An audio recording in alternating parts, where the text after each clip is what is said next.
First to arrive are sockeye salmon in a tributary of the McNeil called Mickvick Creek. They get here before most of the bears.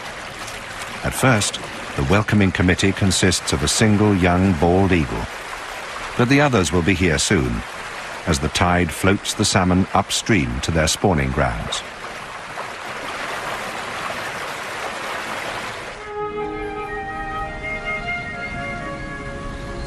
When they arrive, Teddy keeps Tuffy to the higher ground while she makes sure that the coast is clear.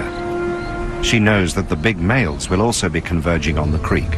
2 years ago, one of them killed her 2 cubs. She's on her way to the best fishing spot on the creek, but it's already occupied by 2 giant males. The large dark bear on the left is Woofy. He's the alpha male in the whole valley. At present, he's preoccupied with re-establishing his position in society after winter. His victim is Creek Bear. We'll be seeing him again. Teddy watches from a distance until the time is ripe to make her move.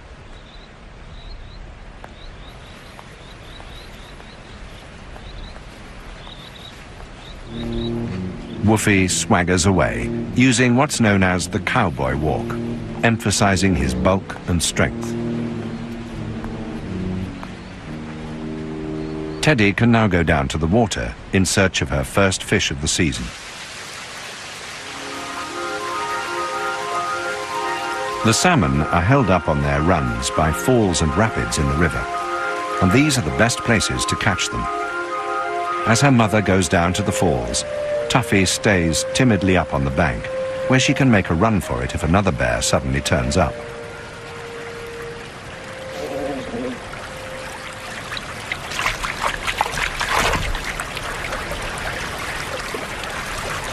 Already salivating at the thought of the first fish of the season, Teddy is almost overwhelmed by the abundance of food. She hasn't caught a fish for more than 6 months. The first fish of the season is hers, although her cub on the bank above is longing for a taste. Teddy needs to replenish her fat reserves after the long fast of winter. Tuffy looks like being disappointed. Other bears are arriving to interrupt her mother's fishing. This is Jewel and her 2 cubs, also on the way to the falls.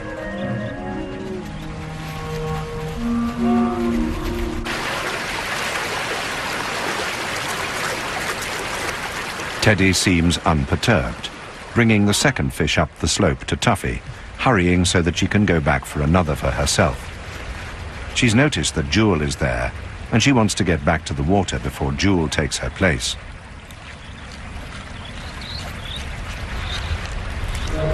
Jewel is thin and hungry after the winter.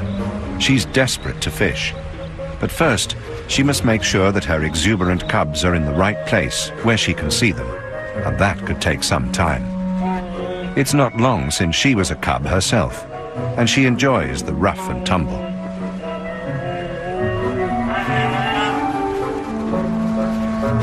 There's only room here for 1 big bear to fish, and Teddy wants to make sure that it's her, not Jewel or anyone else. Tuffy is left alone on the bank.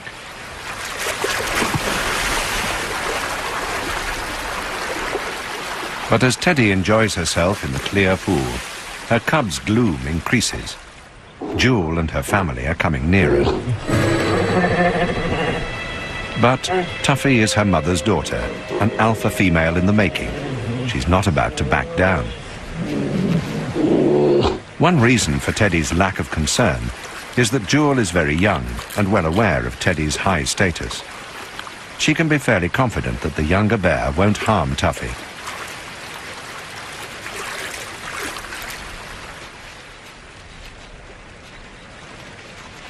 When she brings up the next fish, the standoff takes a turn in Tuffy's favor.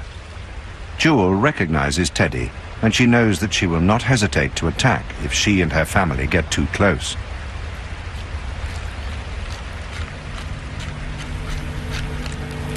Jewel soon has a reminder of the senior bear's power. Teddy will go to any lengths to defend her youngest daughter. Jaw clacking shows how tense and stressed Teddy is. But there are fish to catch, and the water calls.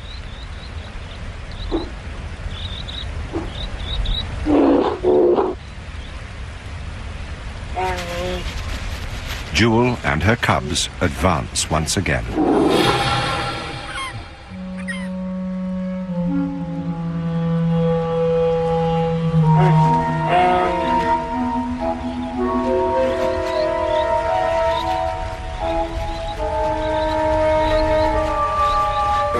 Tuffy holds her ground, but this time not her fish.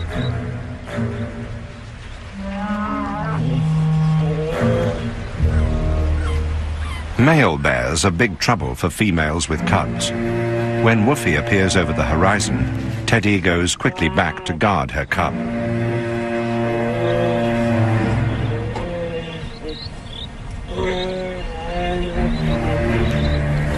Woofy is the dominant alpha male hereabouts, but not because of his size. At 600 kilos and nearly 3 meters tall, he's not the biggest bear in the valley, but he is by far the most aggressive.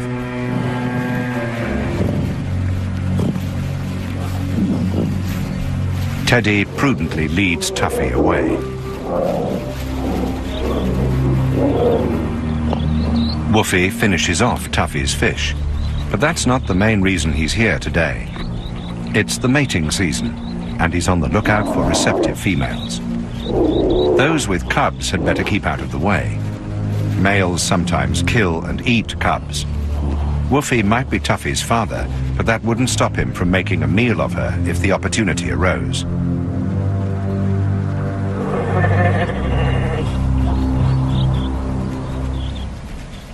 Jewel and her cubs finally get the chance to go fishing. The cool water on a warm day, with salmon plentiful, makes the long wait worthwhile.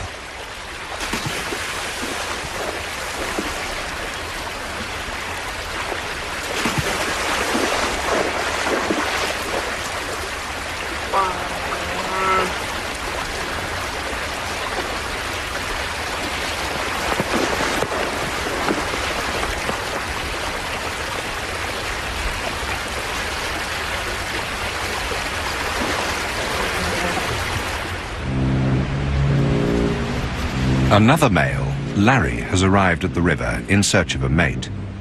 He's in his 20s, about 5 years older than Woofy, but much less aggressive. Nevertheless, he's a daunting presence for any mother with cubs.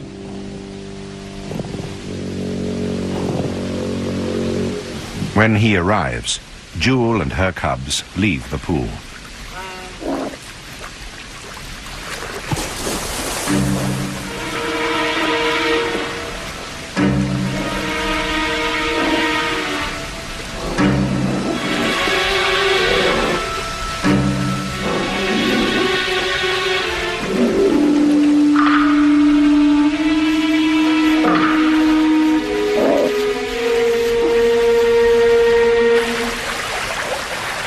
Larry is hungry too. The females can wait while he gets himself something to eat.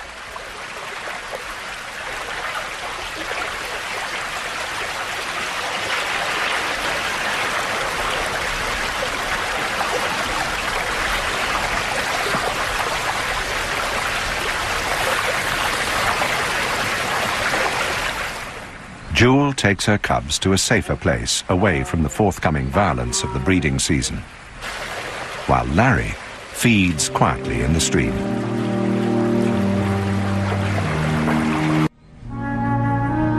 For the next few days, the falls will be no place for females with young, so they take their cubs further downstream in search of other food. Other animals too wait for their moment to fish.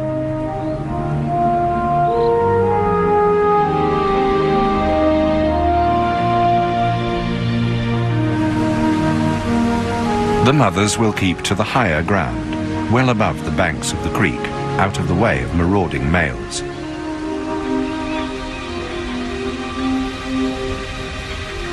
Mick Creek offers plenty of sheltered spots where Teddy can suckle Tuffy in peace. Tuffy is still only 16 months old, and her diet still contains a large proportion of mother's milk. All the bears with cubs move along this path, high on the ridge above the river. A couple of days later, Kutsi arrives with her 2 cubs. She's probably one of Teddy's daughters, about 8 years old, and this is her first litter.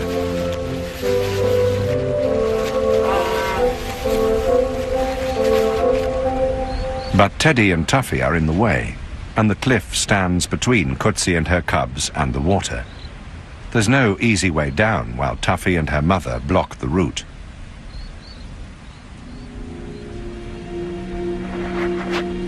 And it's a very long way down.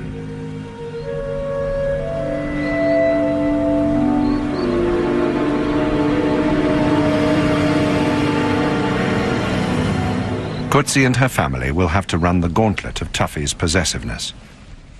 Tuffy is clearly her mother's daughter, an alpha female in the making. She's not going to make things easy for Kutsi and her cubs.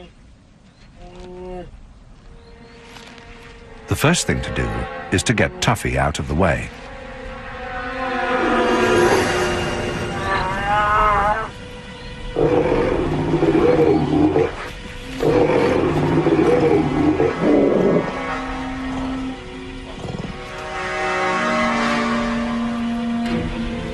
But she won't back down. When the time comes, Tuffy will inherit her mother's mantle as senior female in the valley.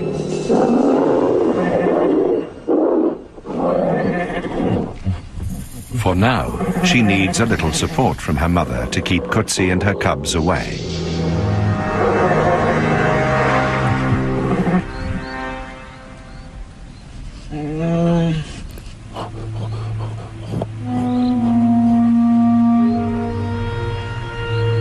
So there's nothing for it but to try the climb.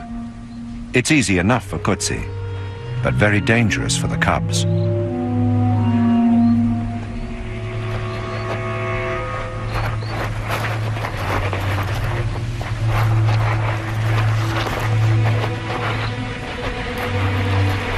She is immensely strong, and her claws give her a good grip on the loose sandstone, but the cubs lack her strength and experience.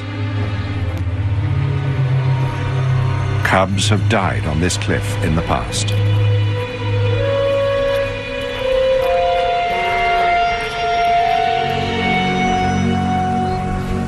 But they make it safely to the ground, much against Tuffy's will.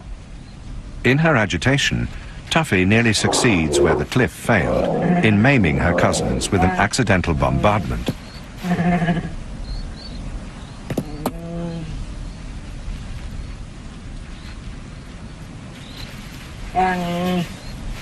Now that they're on the lower ground, Kutsi and her cubs must keep a sharp lookout for dangerous male bears.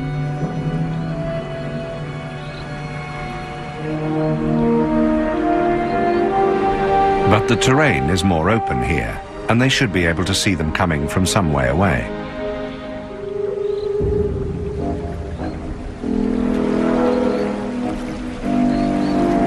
Creek Bear has come back. He's a big senior male, about 15 years old. He was given his name because he arrives early every year at Mick Creek to take the chance of mating before Woofy gets there. He checks the droppings of a young female he's met on the shore. She is ready to mate.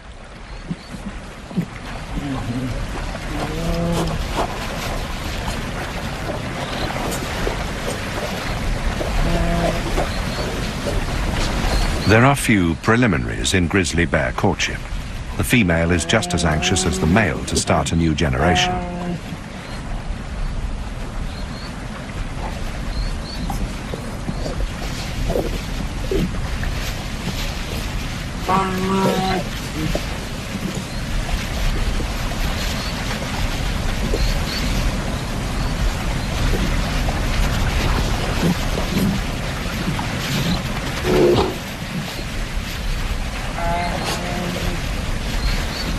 Mating can take as long as an hour if the bears are undisturbed.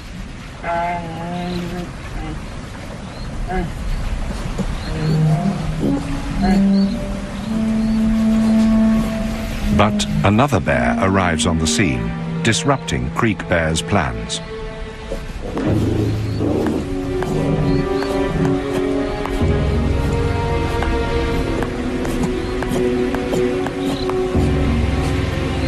As the first female moves away out of range, he sizes up the newcomer.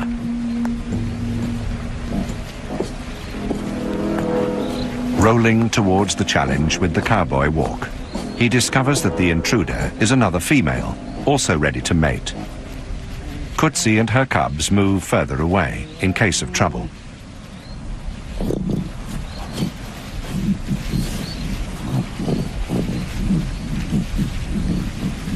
And there is trouble on the way. Even while Creek Bear is mating, Kutsi and her cubs see Larry coming over the hill.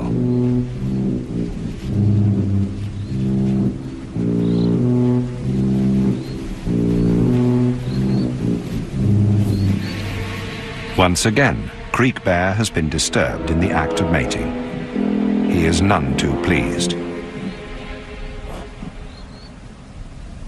Larry has the scent of the females strong in his nostrils. In spite of Creek Bear's looming presence, Larry feels a powerful urge to mate. Larry and Creek Bear have known each other for many years.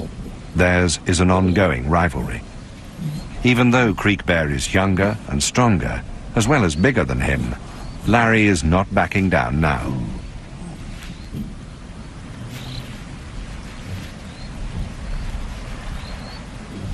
As his rival swaggers up to him, Larry has decided to stand his ground.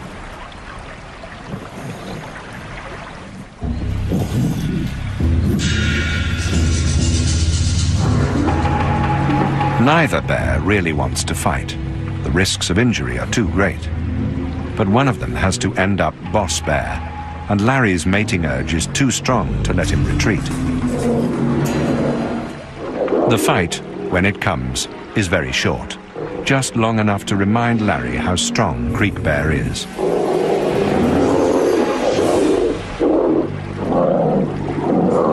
After a little more huffing and puffing, it's over.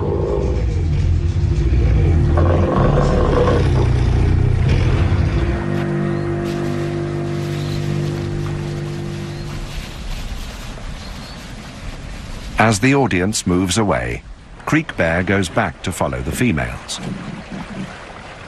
They'll be receptive for only a week or so this season, and he wants to take every chance he can to mate with them.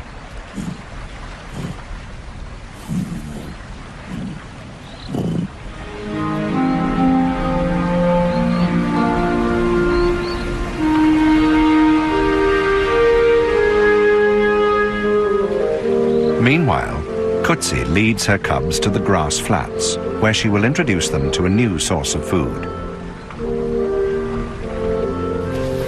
Grass might seem out of character for these huge carnivores, but it's a very valuable food, especially when the fish run is not as good as usual. It's high in protein, and it's good for the digestion. Through the spring and summer, sedge grass is a staple food for the grizzlies.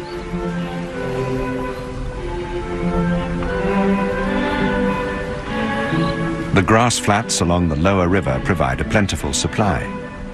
After her busy and stressful morning, Kutsi leads her cubs away for a rest. Kutsi's cubs are 18 months old, like Tuffy, and they still depend on their mother for milk, which makes up most of their diet.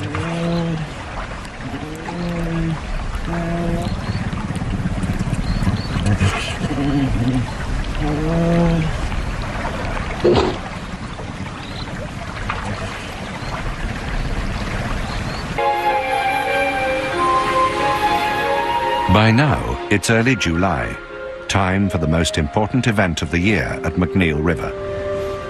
This is why these great carnivores gather here, forming the greatest concentration of brown bears in the world.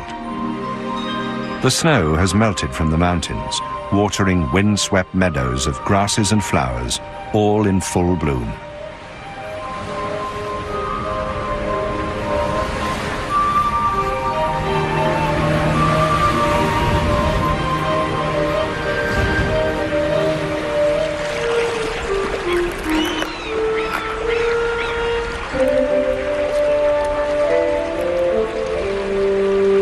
Idling comfortably in the water, the bears are waiting for the second salmon run, when the great chum salmon come in from the sea.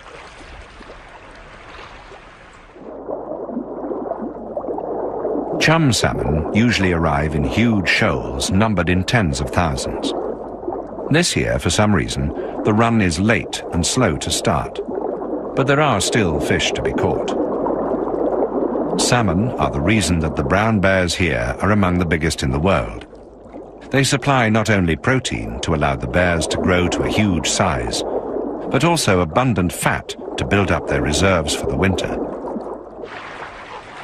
When the fish arrive, the bears are ready.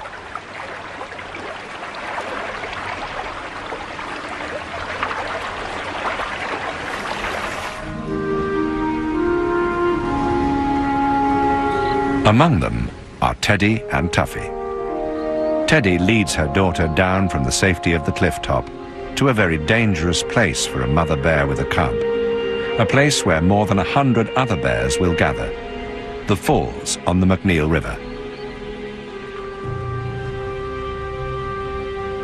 Teddy knows the dangers, but she also knows that she has special standing in this society as the alpha female in the valley.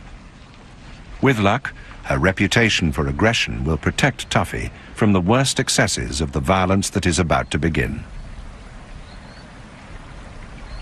Grizzlies come to the McNeil River from miles around to share in the salmon harvest.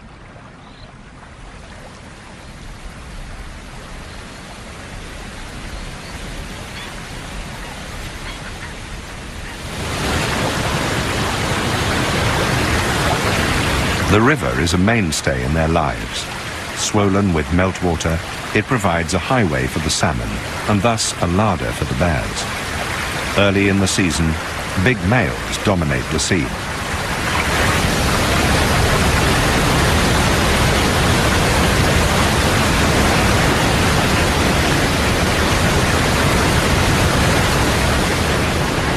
And sometimes the river dominates the bears. But 350 kilos of bear is not easily daunted by a ducking.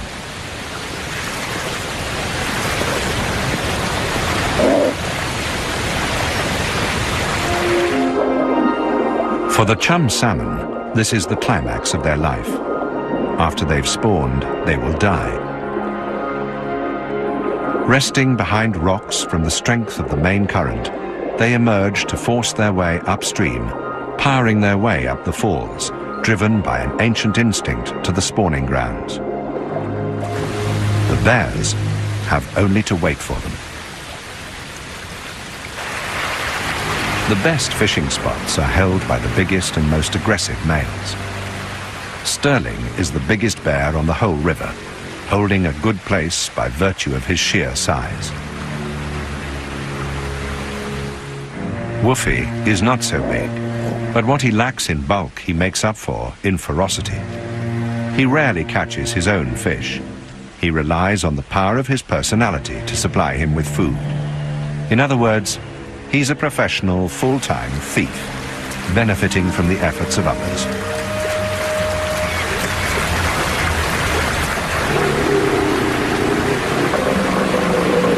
He simply knows that any fish caught here belongs to him. He's prepared to fight for it, and has the scars to prove it. Most other bears simply give him their catch, and go out to find more. He's been getting away with it for years.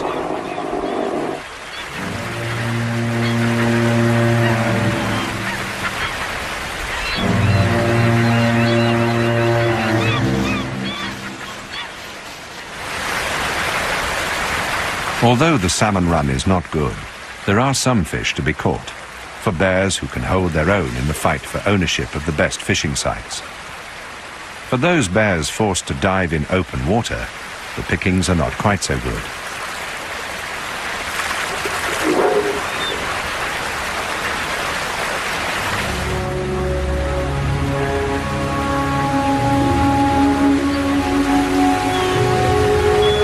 With all the best spots held by the biggest males, a female has little chance of finding food here, unless she's a very special bear. Teddy is a very special bear. She's been coming here for every one of her 21 years. Her mother brought her here as a baby.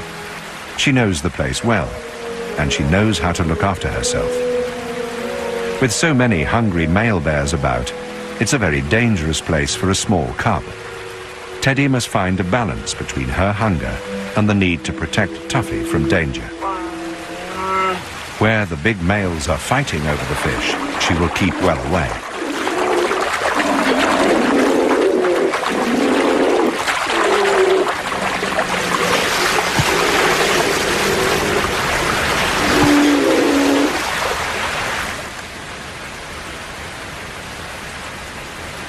Tuffy watches the violence from close beside her mother.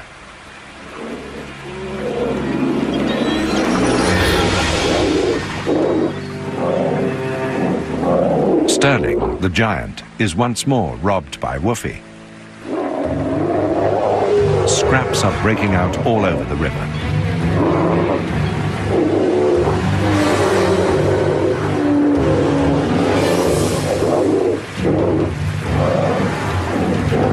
It's not all about food. There are important matters of status to be decided. The fights over salmon serve to maintain the order of dominance among the big males.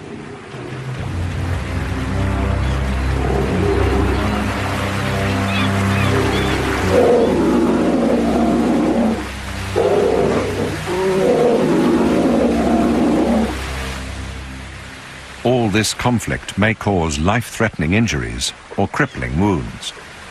Most of the males bear old scars. That's why many of them are easier to recognize than females.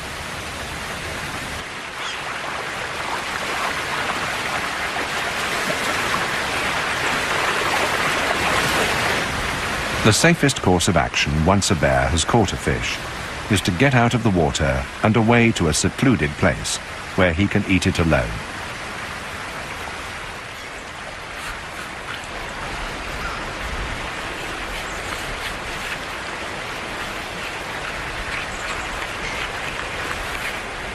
Young bears come to the falls too, but without any chance of feeding here.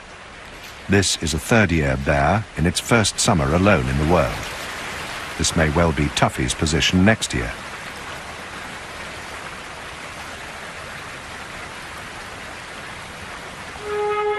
But for now, Tuffy is with her mother and in a very privileged position. As soon as the chance arises, Teddy will hurry down to the water.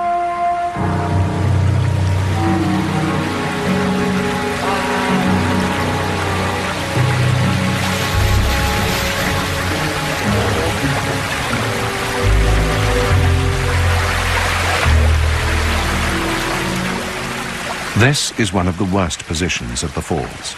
All the others are taken by males. But Teddy is very good at fishing. She's the only female with a cub to fish here. Weeks later, when the males have eaten their fill, anyone will be able to come. But for now, Teddy, the alpha female, is the only one that dares fish among the belligerent males. Tuffy is very uneasy. She can't go too far from her mother, but her mother is in the river with all the fierce big bears. A male catching a fish and leaving the water, himself in fear, is enough to send Tuffy scrambling up the bank.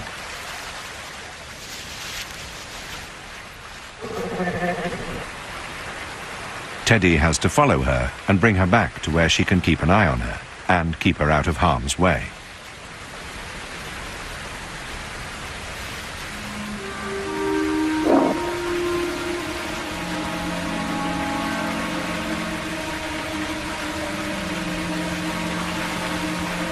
As the weeks go by, there's an uneasy air at the falls this year, and all the bears are nervous. The salmon run hasn't happened.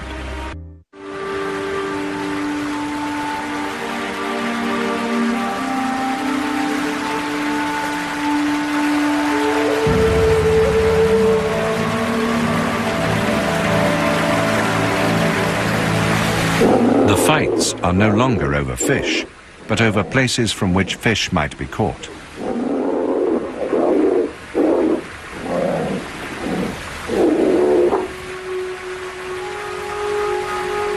Suddenly, Teddy notices something in the water. Fish at last. Finally, a school of chum salmon has found its way up to the falls. By now, Teddy is desperate to catch a fish. She could eat 15 a day easily, but she's been here for hours without catching one. Tuffy's yawn shows how stressed she is by the presence of the other bears.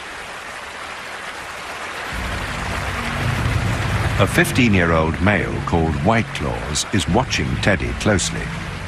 He has already been in a fight with another male, and now he's looking for a chance to steal food, perhaps from her.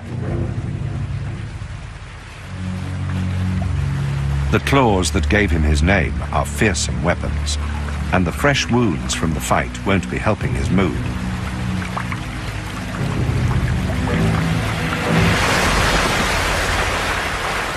As Teddy fishes, she must keep a close watch on White Claws. He obviously means her no good.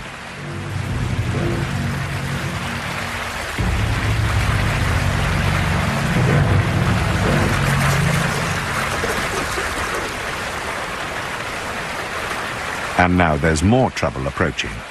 Earl wants to move in on Teddy's fishing spot.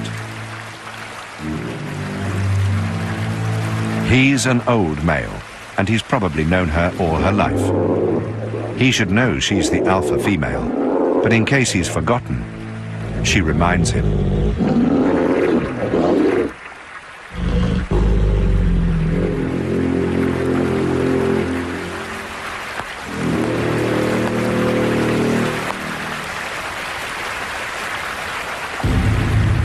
But White Claws is younger and less easily intimidated.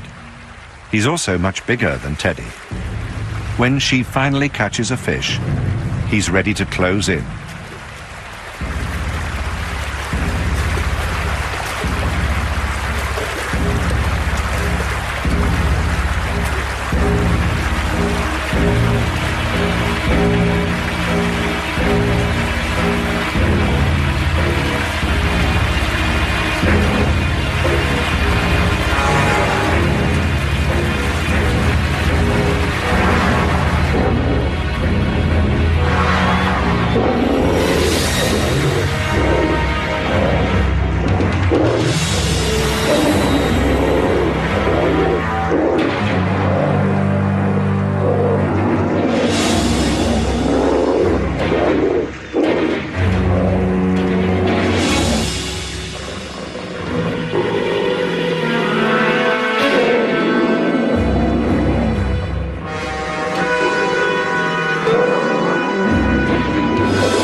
The dropped salmon drifts off downstream, with White Claws in dogged pursuit.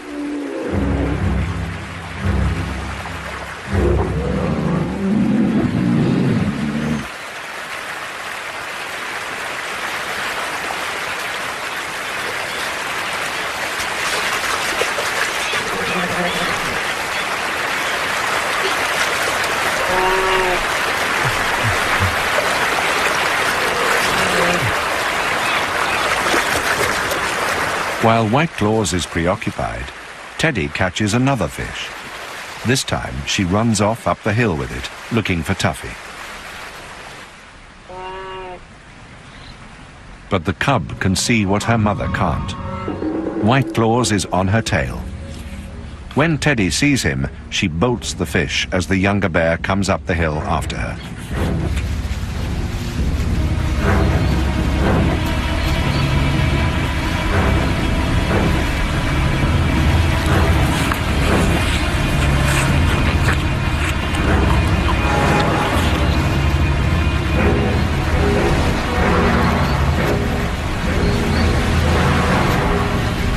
When he gets there, he's too late. But Tuffy still hasn't eaten. Teddy goes to the river one more time. She is nothing if not tenacious.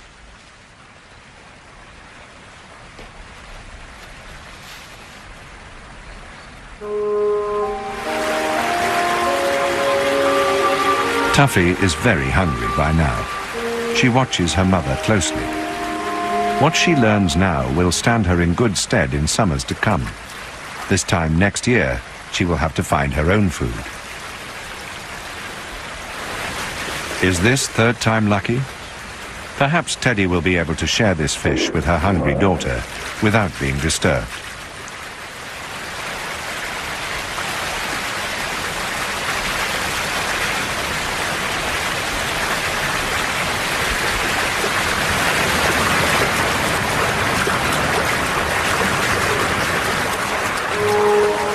This time, Tuffy leads her mother up the hill. With luck, no male will follow.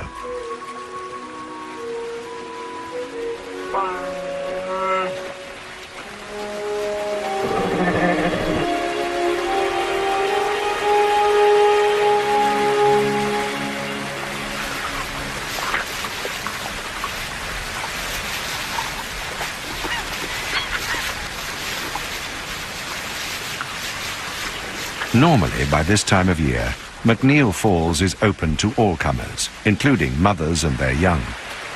A mother like Rolly, with 3 first-year cubs, would come here to catch fish from the last of the run, once the males were all well fed and relaxed. But not this year.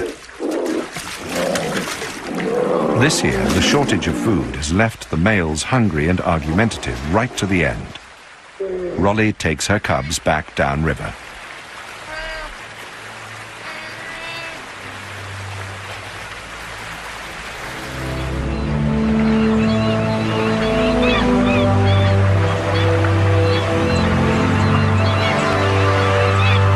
Below the falls, females with cubs are much safer.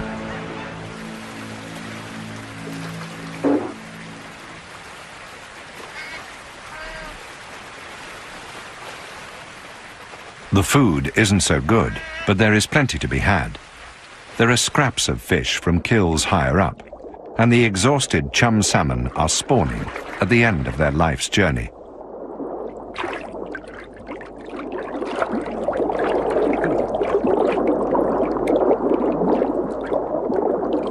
Their muscles are breaking down now, and they spend the last of their energy laying eggs in the gravel. They will protect them with the last of their strength until they die.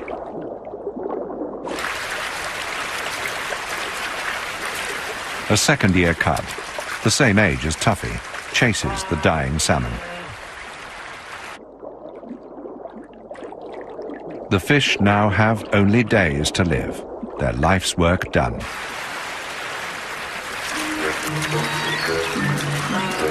This is the best time for a cub to learn how to catch salmon, when the fish are tired and slow, and the cub is away from the pressures of the aggressive males.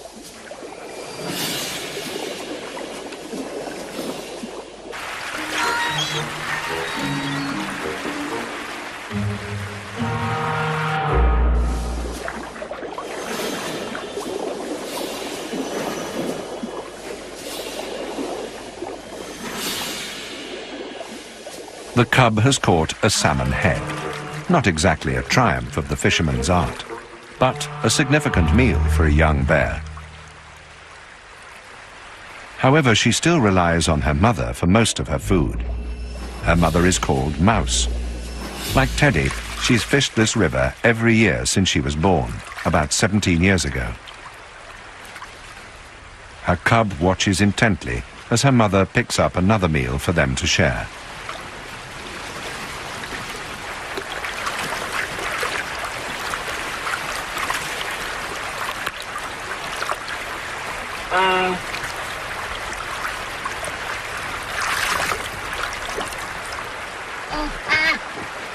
Here, away from the tensions of the falls, cubs can play in safety, learning the skills they will need later and sharing the food with their mothers.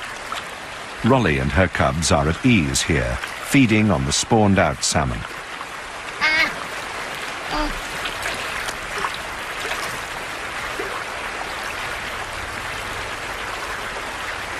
They need all the energy they can collect now, because the season, poor as it was, is coming to an end.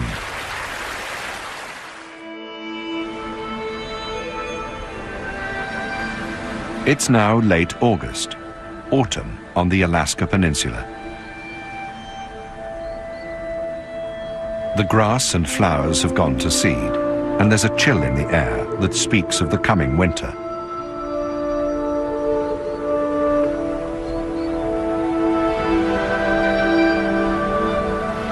The sedge grass has been grazed to the ground, and what little remains lacks the proteins that were so important to the bears earlier in the season.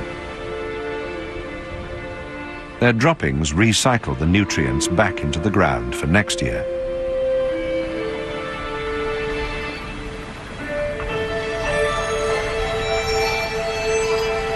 On a dreary morning at the end of a disappointing season, there's a strong sense that time is running out. Most of the bears have left McNeil Falls in the search for better fishing elsewhere before it's too late. There are still a few males hanging on, dominating the best fishing spots, but they're not catching much. Tuffy tries her hand at fishing, but there aren't enough fish about for her to get any worthwhile practice. All the same, she's privileged to have the chance.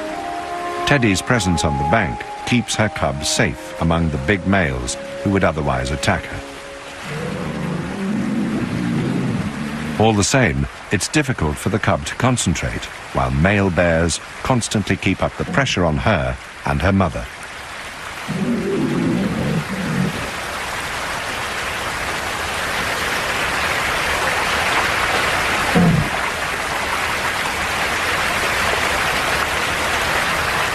The two keep close together in the face of the threat of aggression.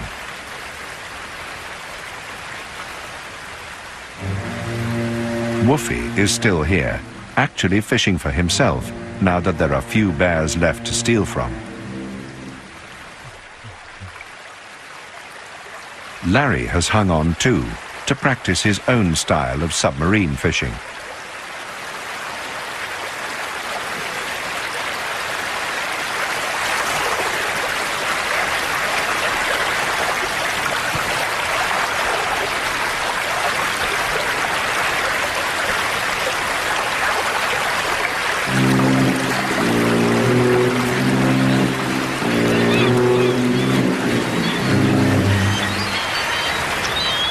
When Woofy sees that he has been successful, he moves in for the umpteenth time this summer and casually relieves Larry of the remains of his meal.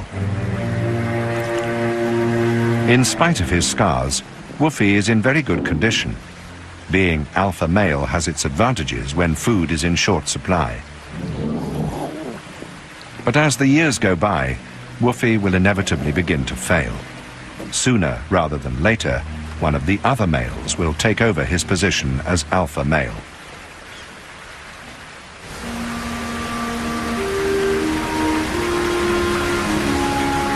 Meanwhile, Teddy and Tuffy are still fishing.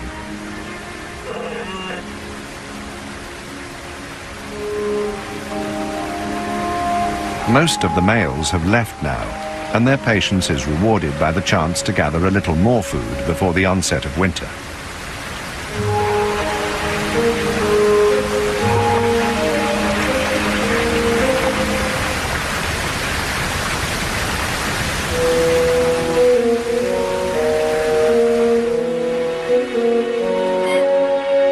At this time of year, every mouthful is vital. Both mother and daughter need to put on as much weight as they can before they hibernate.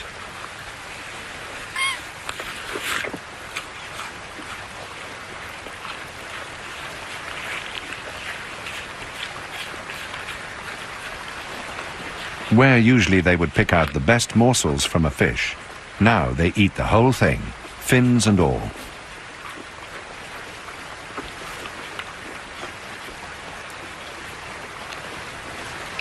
Even tiny scraps from between their claws cannot be allowed to go to waste.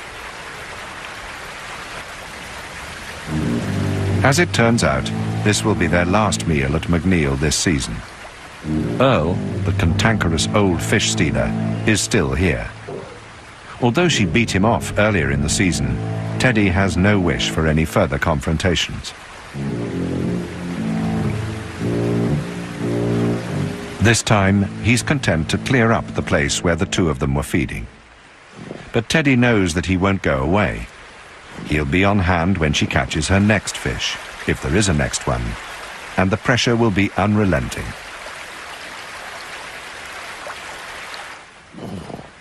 It's time to leave. Tuffy and her mother will wander to another river in search of more spawned-out salmon and finish their autumn's feeding on berries in the hills before they hibernate to wait for the spring. The feeding at McNeil River is well and truly over. Next year, Teddy and Tuffy will no longer be mother and daughter. Tuffy will be alone in the world, just another defenseless third-year cub. There will be nothing Teddy can do to protect her.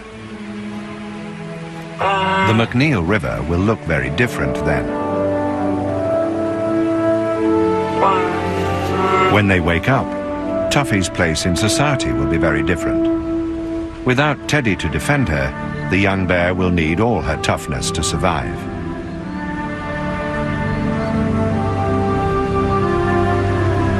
It was a strange summer this year, but the next will be stranger still for the little alpha female in waiting, ambling back over the hills with her mother into an unknown future.